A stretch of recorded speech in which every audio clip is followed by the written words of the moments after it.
Kinapuna is one of the 12 municipalities in Eastern Samar severely affected by Super Typhoon Yolanda.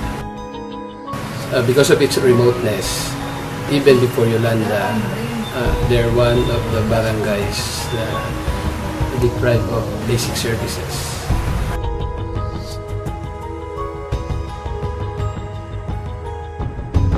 Nung wala pa kaming CR, pupunta kami sa bundok.